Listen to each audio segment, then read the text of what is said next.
I'm not a farmer. Never did any farming. Planted a few small things in a garden, some tomatoes and cucumbers. I did have some ever-bearing raspberries as well, but never really a farmer. So I want to let you know that before I get into what I'm going to talk about here.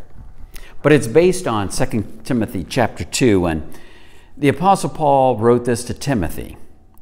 He said, "Reflect on what I am saying to you, for the Lord will give you insight into all this."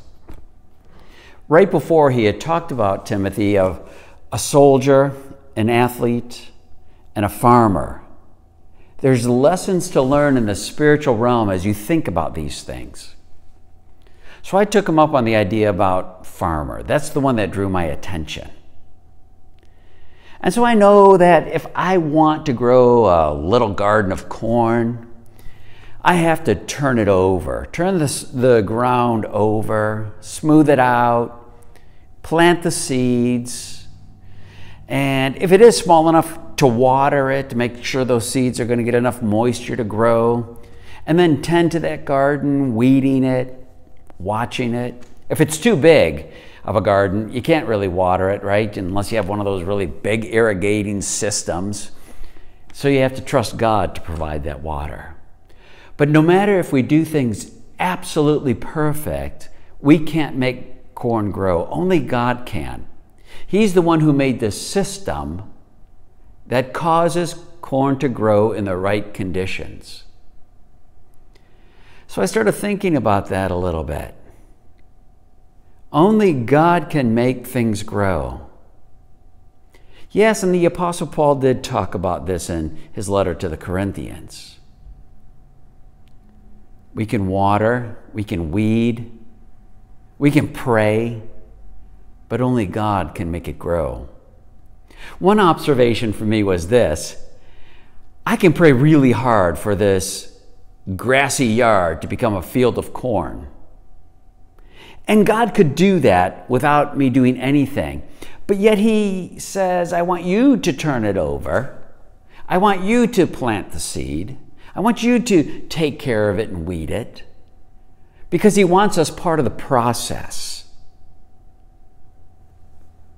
But the insight that stuck out to me most, that is effective in the church and in an individual's life, is we can't make significant changes or cause anything really good to grow without God.